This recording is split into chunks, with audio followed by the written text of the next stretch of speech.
Reflexão da liturgia da palavra do 17º domingo do tempo comum. Neste domingo descortina-se diante de nós, através da liturgia da palavra, o apelo de Deus para a oração. Mas não qualquer oração. Não uma oração mecânica e descompromissada, mas uma oração encarnada, perseverante, insistente, de alguém que dialoga com Deus como quem dialoga com um pai, um amigo ou um irmão, pois Deus é tudo isso e muito mais, e não podemos continuar tendo com Ele uma relação distante de patrão e empregado ou de alguém opressor. A maneira como rezamos revela a relação que temos com Deus e a distância que nós estamos dele. É por esse caminho que nos conduz à reflexão dos textos bíblicos propostos para este domingo. A primeira leitura é do livro do Gênesis, e nela encontramos um diálogo amistoso entre Abraão e Deus. Todo diálogo com Deus é uma oração, e há muitas formas de oração, isto é, de diálogo com Deus. A oração de ação de graças, quando agradecemos a Deus por algo. A oração de contemplação, quando apenas contemplamos a sua imagem e dela extraímos ensinamentos para a nossa vida ou respostas para as nossas inquietações. Há orações de louvor, quando louvamos, glorificamos ou bendizemos a Deus pelas infinitas graças que nos concede. Há orações de oferenda, quando ofertamos a Deus algo de nós, como por exemplo os exvotos e outras formas de oferendas. E há a oração de petição, que é a mais comum, porque nela pedimos algo a Deus. É a mais comum porque é a mais usada, e é essa modalidade de oração que a liturgia da palavra coloca em evidência neste domingo. Deus não se incomoda com os nossos pedidos. Quando pedimos, revelamos nossas necessidades, manifestamos aquilo que desejamos, o que falta em nós. Deus sabe das nossas necessidades antes mesmo de nós pedirmos, porém, mesmo sabendo, é importante que peçamos, pois esse gesto rompe com o nosso orgulho. Há quem por vaidade não goste de pedir. Estes muitas vezes não recebem, pois deixam que o orgulho os domine e impeça que Deus haja na vida deles. Pedir não é algo vergonhoso. Em diversas passagens bíblicas, há incentivo para que se peça, como, por exemplo, a viúva que pedia insistentemente que o juiz a atendesse, e hoje não é diferente. O próprio Jesus ensina aos seus discípulos uma oração de petição, que é a oração do Pai Nosso. Voltando à primeira leitura, Abraão dialoga com Deus, pedindo que ele releve os pecados de Sodoma e Gomorra, porque ali, entre aquelas pessoas pecadoras, ímpias, poderia haver pessoas boas, justas. Abraão usa de uma estratégia para ganhar a confiança de Deus. Primeiro, ele pergunta a Deus se, havendo entre os ímpios 50 justos, ele pouparia a cidade. Deus responde que sim.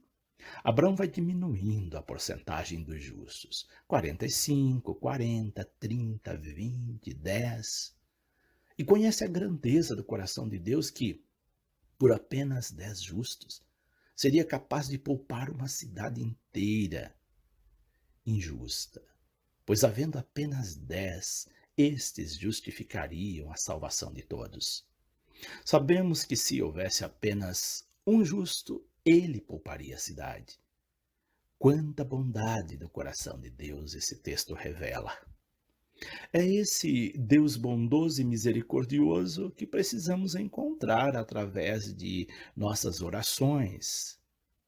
Se nossas orações não revelam um Deus de amor, de perdão e misericórdia, estamos rezando da forma errada ou não estamos rezando. O Salmo 137 e 138 mostra que, quando clamamos a Deus, Ele escuta nosso clamor. Não há oração que não seja ouvida por Deus, mas, para que ela seja eficaz, é preciso que nasça da nossa fé e da perseverança. Quem reza sem fé e perseverança pode não alcançar o que pede. Vimos na primeira leitura que Abraão foi insistente com Deus. Ele pechinchou com Deus, negociou o perdão. Embora houvesse empenho da parte de Abraão, não houve empenho da parte dos habitantes de Sodoma e Gomorra. E a cidade não foi poupada. Lá não havia justos. Não foi Deus que a destruiu, mas eles mesmos caminharam para a destruição porque agiram de modo errado. Quando há alguém clamando de coração sincero, Deus ouve e atende. Assim mostra o salmo de hoje, que é também uma oração. Aqui é uma oração de agradecimento. O pedido já foi atendido e o salmista agradece a Deus porque ele ouviu as palavras que saíram de seus lábios. Por isso, encontramos neste salmo uma promessa de louvor, de prostração diante de Deus como forma de agradecimento. É esse sentimento que se apodera de nós quando temos um pedido atendido por Deus. Quem é humilde agradece quando recebe o que pediu. Quem não é humilde segue adiante e não volta para agradecer, como vemos na passagem do Evangelho dos 10 leprosos, quando apenas um voltou para agradecer, e esse era um samaritano. Às vezes nós achamos que Deus tem o dever de nos atender, e quando somos atendidos, simplesmente ignoramos e não agradecemos a Deus. O salmo de hoje traz uma bela lição de agradecimento a Deus. Agradece o amor, a verdade, porque nos dá muito mais do que pedimos ou necessitamos, porque revigora nossas forças, nossa alma. O Salmo revela ainda um Deus altíssimo, no sentido de sua grandeza, mas humilde a ponto de enxergar os pobres e sofredores e atender seus clamores. Um Deus que reconhece também quem são os orgulhosos, arrogantes. Ele nos ensina a caminhar nos seus caminhos, a trilhar suas veredas. É, portanto, um salmo de confiança em Deus. Um Deus que nos protege, que nos livra do inimigo, dos perigos e das desgraças. Um Deus que nos completa, que nos faz melhores e nos coloca mais perto dele.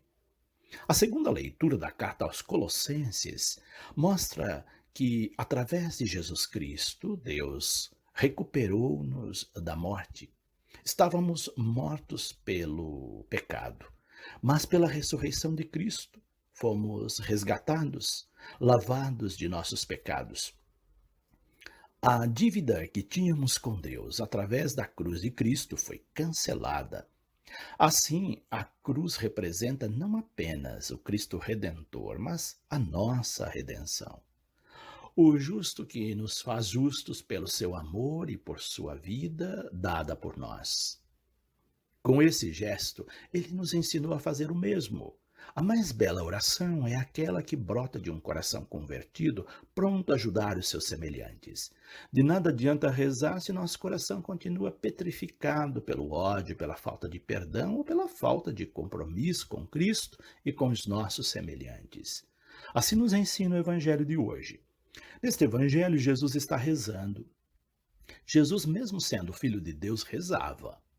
Vemos assim que rezar não é demonstração de fraqueza, mas de confiança em Deus. Há quem tenha vergonha de rezar, como se rezar fosse algo feio, coisa de pessoas fracas. Nada disso. Jesus rezou e ensinou-nos a rezar. A oração é o nosso combustível. Sem ela, não vamos muito longe, porque a oração é uma conexão com Deus. E somente conectados a Ele podemos continuar caminhando, levando adiante a nossa missão. Quem não reza tem mais dificuldade de ser perseverante ou de obter o que deseja. Depois de rezar, Jesus ouve o pedido de um dos discípulos, que lhes ensine a rezar. A oração é motivadora, inspiradora. Quem reza motiva os outros a rezar também. Eles viram Jesus rezando e tiveram vontade, necessidade de rezar. Isso acontece conosco. Se nós rezamos em casa, nossos familiares, pai, mãe, irmãos, filhos, vão querer aprender a rezar também. João já havia ensinado seus discípulos a rezar. Agora Jesus ensina os seus. A oração que Jesus ensina é a oração mais completa que temos. É uma oração de petição, uma oração pela qual entramos em contato com Deus, pedindo aquilo que nos é essencial, por exemplo, pão, partilhar, perdoar, ser mais santos. Ele dá destaque à dimensão do perdão. Sem perdão não é possível haver conexão com Deus. A falta de perdão rompe laços entre os irmãos e, consequentemente, com Deus. Por essa razão, é enfatizado que peçamos a Deus que nos perdoe, assim como nós perdoamos os que nos ofenderam. Além do perdão, a oração pede que Deus nos livre das tentações. São tantas as tentações e não são poucas vezes que caímos. Para ilustrar a necessidade de oração, sobretudo de oração de petição ou de perseverança no pedir, Jesus conta uma parábola sobre o valor da perseverança na oração, no pedido. Nessa parábola, a pessoa recebe um amigo à meia-noite e não vai ter nada para oferecer-lhe. Vai pedir emprestado ao amigo vizinho. Este já está dormindo e não quer ser incomodado. Mas o amigo insiste até que ele se levante e dê o que ele está pedindo. Se ele não insistisse no pedido, não receberia. Como foi insistente, recebeu o que pediu. Assim devemos proceder. Não devemos desistir de pedir. Se não formos atendidos de imediato, em algum momento seremos atendidos. Assim, a parábola conclui dizendo que nós, que somos humanos e limitados, cedemos diante das insistências, quanto mais Deus, que nos ama infinitamente. Portanto, é errado dizer que Deus não nos atende em nossos clamores. Quem diz isso não descobriu a grandeza de Deus, ou melhor, não descobriu Deus, pois quem conhece Deus jamais desanima nas suas buscas, nos seus pedidos, nos seus clamores. Portanto, pedi, recebereis, batei, vos será aberto, pois quem pede, recebe, quem procura, encontra, e para quem bate, se abrirá. Continuemos a bater na porta de Deus com as nossas orações, e ela será aberta. Não desanimemos de pedir a Deus, pois iremos receber em algum momento, se for do nosso merecimento aquilo que pedimos. Continuemos a procurar Deus e o encontraremos de modos mais surpreendentes. Que sejamos também instrumentos de Deus para nossos irmãos, abrindo portas, confortando corações, curando feridas e perdoando ofensas. São gestos que se transformam em orações e orações que se transformam em gestos. Deus abençoe a todos. Padre José Carlos Pereira.